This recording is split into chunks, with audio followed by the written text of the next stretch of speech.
Hello everyone, welcome to our channel target WBP. আজকে reasoning ক্লাসটি থাকছে একেবারে বেসিক কোডিং ডিকোডিংয়ের ওপর ভিত্তি করে একটি ক্লাস।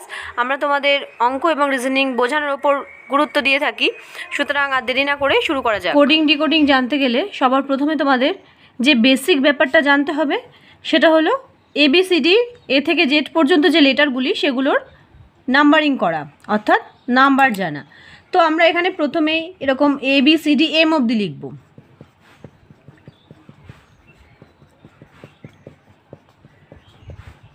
হলো এম অবধি লিখলাম। এবার এখানে এন থেকে পরের লাইনে লিখব।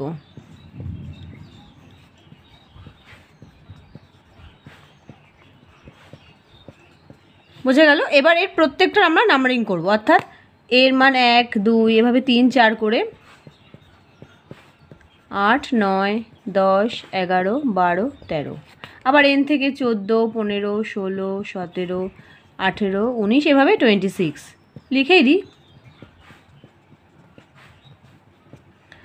এবারে তোমরা এখানে জেনে গেলে এর মান 1, বি এর মান 2, সি এর মান 3, এভাবে জানা গেল। তাহলে আমাদের অঙ্ক করা ইজি হবে। এবার আমরা চলে যাব অঙ্কে। আজকে সেটের ফার্স্ট অঙ্ক দেখে নাও। আচ্ছা বলি যে আমরা যে একটু আগে এবিসিডির নাম্বারিং দেখালাম, প্রত্যেক ক্ষেত্রে যে নাম্বার অনুযায়ী এই রিজনিংগুলো হবে তা কিন্তু নয়, একটু আমাদের ভেবে নিতে হবে। তো আজকের ফার্স্ট রিজনিং কি, কোনো একটি সংকেত অনুযায়ী যদি বার্ড শব্দটিকে CJAC লেখা হয় তবে ওই সংকেত অনুযায়ী ক্রো শব্দটিকে কি লেখা হবে। তাহলে আমাদের প্রথমেই বলেছে বার্ড শব্দটিকে কি লেখা হয়। বার্ড শব্দটিকে লেখা হয় CJSE, ঠিক এর নিচে নিচে লিখে নেব। এবার আমাদের একটু দেখতে হবে বি থেকে সি কেন লিখেছে, বি এর পরে সি। বি এর দেখো একটা পরেই সি লিখেছে, অর্থাৎ একটা লেটার বাদ দিয়ে হচ্ছে পরেরটাই হচ্ছে সি। আই এর পরেও ঠিক যে, আর এর পরে এস, ডি এর পরে ই, অর্থাৎ ঠিক পরের সংখ্যাটি লিখে দিয়েছে। তাহলে আমাদের কি চেয়েছে, ক্রো ইকুয়ালস টু কি। ক্রো ইকুয়ালস টু কি, এটা একদম বেসিক একটা রিজনিং, যেহেতু একেবারে বেসিক থেকে করাচ্ছি তাই এই ধরনের রিজনিং দিলাম। তো সি এর পরে কি হয় ডি, আর এর পরে হয়ে যায় এস, ও এর পরে টি, ডব্লুর পরে হয়ে যাবে এক্স। তাহলে এটা হয়ে যাবে অ্যান্সার। এটা একদম বেসিক একটি রিজনিং। আমরা প্রথম যে রিজনিংটি করলাম সেটা যদি তোমরা একটু বেশ ভালো করে ফলো করো তাহলে আমি পরবর্তীতে যেসব রিজনিং দেবো প্রত্যেকটা তোমরা নিজেরাই করতে পারবে এবং ভীষণ ইজিলি শিখে যাবে। কি বলেছে, কোনো একটি সংকেত অনুযায়ী যদি সুগারকে UWICT এরকম একটা কোড দিয়েছে লেখা হয় তবে ওই সংকেত অনুযায়ী স্যালাইনকে কি লেখা হবে। তো আগের অঙ্কের মতোই আমরা প্রথমে লিখে নেব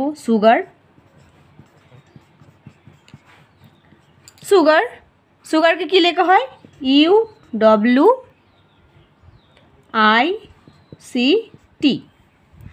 এবার দেখো আগের অঙ্কে ঠিক, আগের রিজনিংয়ে ঠিক পরের সংখ্যাটি ছিল পরের কোডে, কিন্তু এখানে আমাদের দেখতে হবে যে আসলেই কি আছে। এস এর পরে ইউ আছে, এস এর পরে কটা সংখ্যা পরে ইউ, STU 2 প্লাস হচ্ছে দুটো সংখ্যা করে, দুটো লেটার করে পরের লেটার হচ্ছে।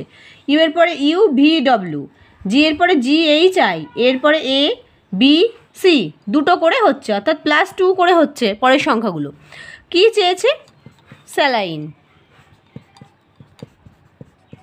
তাহলে আমাদের এখানে এস এর পরে STU হবে, এর পরে ABC হবে, এল এর পরে হয়ে যাবে N, আই এর পরে হয়ে যাবে IJK, এন এর পরে NOP, ই এর পরে হয়ে যাবে EFG।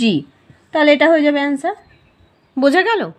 এই ধরনের রিজনিংগুলো যত প্র্যাকটিস করবে তত তোমরা ইজিলি করতে পারবে এবং অত্যন্ত কম সময় করতে পারবে।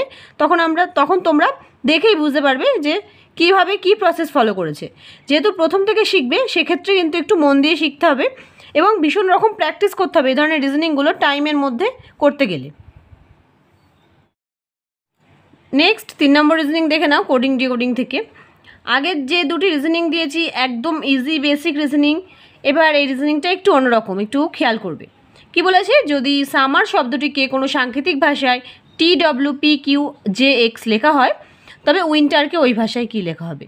তো প্রতিবারের মতোই আমরা এখানে সামার কথাটি লিখে নেব, SUMMER, সামারকে কি লিখেছে TWP কিউ জে এক্স। এবার একটু খেয়াল করো তো যে এসের পরে ঠিক কতগুলো সংখ্যা পড়ে টি, এসের পরেই কিন্তু টি অর্থাৎ +1। ইউ এর পরে ডব্লিউ কী করে আসছে, ইউ ভি ডব্লিউ, এখানে কিন্তু দুটো হচ্ছে তাহলে +2 হচ্ছে। এম এর পরে এম এন ও পি, তাহলে এখানে হয়ে যাচ্ছে 3টে, এইভাবে তাহলে এখানে 4টে, এখানে 5টা, এখানে 6টা, অর্থাৎ প্রত্যেকটা ক্ষেত্রে কিন্তু বাড়ছে, পাশাপাশি লেটারগুলো প্রত্যেকটা ক্ষেত্রে বেড়ে যাচ্ছে। তাহলে আমাদের কি চেয়েছে, উইন্টার, তাহলে আমি এখানে উইন্টার লিখে নিই। তাহলে ডব্লুর পরের সংখ্যাটাই হয়ে যাবে এক্স, আই এর পরে এখানে +1 করলাম, আই এর পরে দুটো সংখ্যা আই জে, তারপরে কে, এন এর পরে ও পি কিউ, যেহেতু এখানে +3 হবে, টি এর পরে +4 T U V W x, এখানে এক্স হয়ে যাবে +4, আই হয়ে যাবে +5 জে, ই এর পরে জে হয়ে যাবে, আর এর পরে ঠিক +6 হয়ে যাবে এক্স। তার মানে অ্যান্সার হয়ে যাবে এই সংখ্যাটি এক্স কে কিউ এক্স জে এক্স, এটা হয়ে যাবে উইন্টারের কোড। বোঝা গেল? সুতরাং বিভিন্ন রকম করে কিন্তু ভাবতে হবে, এই ধরনের রিজনিংগুলো ভীষণ ফাস্ট ভাবতে হবে। Next reasoning number 4। আজকে সিরিজে সবকটি রিজনিং এই ধরনের রিজনিংই দেব। পরবর্তী যে কোডিং ডিকোডিং থেকে সেটটি দেবো সেক্ষেত্রে অন্য রিজনিং দেবো, যাতে তোমরা ইজিলি সব রিজনিংগুলো ক্যাচ করতে পারো, প্রত্যেকটা প্রসেস খুঁটিয়ে দেখতে পারো। তো 4 নম্বর রিজনিং কী বলেছে, যদি একটি সংকেত অনুযায়ী পেন্সিলকে একটা কোড দিয়েছে লেখা হয়, তবে ওই সংকেত অনুযায়ী ইরেজারকে কী লেখা হবে।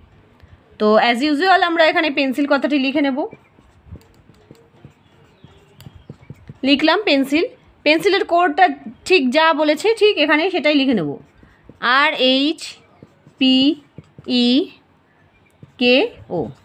এবারে আমাদের দেখতে হবে ঠিক আগের মতো যে কটা সংখ্যা পড়ে, পি এর পরে আর কত, PQR অর্থাৎ +2, ই এর পরে EFGH তাহলে এটা +3, এন এর পরে কি NOP এটা 2, এটা হয়ে যাচ্ছে +3, এটা 2, এটা 3, মানে 2 3 2 3 করে করে যাচ্ছে। তাহলে ইরেজারকে এখানে কি লিখব, ERASER, তাহলে এখানে +2 হয়ে যাবে, ই এর পরে +2 কি EFG, আর এর পরে +3 ইউ, এর পরে +2 হয়ে যাবে সি, এস এর পরে +3 হয়ে যাবে ভি, ই এর পরে +2 হয়ে যাবে জি, এবং আর এর পরে +3 হয়ে যাবে ইউ। যে প্রসেস এখানে ফলো করেছে সেটা এখানে ফলো করলাম, তাহলে অ্যান্সার হয়ে যাবে GUCVGU, এটা হয়ে যাবে অ্যান্সার। নেক্সট রিজনিং দেখো, আর তোমরা যারা সলিউশন পাচ্ছ অবশ্যই ঝটপট করে অ্যান্সার করে আমাকে কমেন্টে জানাও যে তোমাদের অ্যান্সার কী আসছে, তাহলে তোমাদেরও একই সঙ্গে প্র্যাকটিস হয়ে যাবে অঙ্ক শেখার সাথে সাথে। 5 নম্বর রিজনিং কী বলেছে, যদি ম্যাড্রাস শব্দটিকে কোনো সাংকেতিক ভাষায় একটা কোড দিয়েছে লেখা হয় এবং বোম্বে শব্দটিকে ওই ভাষায় কী লেখা হবে। তো আমরা এখানে ম্যাড্রাস কথাটা লিখে নিই,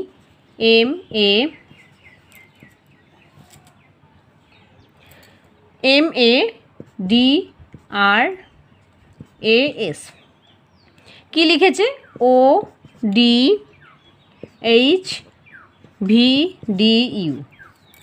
এবারে আমাদের দেখতে হবে এখানে কি প্রসেস ফলো করেছে, এম এর পরে ও কত সংখ্যা পড়ে গেছে, MNO অর্থাৎ +2, এর পরে ডি কিন্তু ABC তারপরে ডি তাহলে +3, ডি এর পরে এইচ DEFGH তাহলে +4, আবার দেখো আর এর পরে ভি হয়ে গেছে কিন্তু +4, এর পরে ডি হয়ে গেছে +3, এস এর পরে ইউ হয়ে গেছে +2, অর্থাৎ প্রথম দুটো সংখ্যা +2 +3 হয়েছে, পরের দুটো 4 এবং লাস্টের দুটো +3 +2। এই প্রসেসই তোমাদের পরের সিরিজে ফলো করতে হবে। তাহলে কি চেয়েছে, বোম্বে কথাটা লিখে নিলাম। তাহলে বি এর পরে +2 কী হবে, BCD, ও এর পরে +3 কী হবে, OPQR, এম এর পরে কী হবে, +4 হবে, কিন্তু খুব ভালো করে খেয়াল রাখবে। তাহলে এম এর পরে MNOP তারপরে কিউ, বি এর পরেও +4 হবে, BCDE তাহলে F হয়ে যাবে, এবং এর পর হয়ে যাবে +3 হবে ডি, এবং ওয়াই এর পরে +A। এখানে কিন্তু খেয়াল রাখবে ওয়াই এর পরে কিন্তু YZ, জেডে কিন্তু শেষ হয়ে যাচ্ছে, আবার প্রথমে চলে আসছে, তাহলে এখানে এ হয়ে যাবে, তাহলে এটা হয়ে যাবে অ্যান্সার।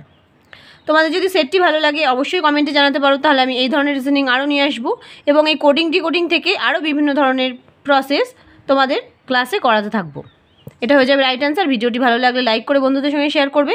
আমরা প্রতিদিন দুপুর 3টায় ম্যাথ, রিজনিং এবং জিকের ক্লাস অল্টারনেট করে দিয়ে থাকি, আগ্রহীরা অবশ্যই চেক করতে পারো।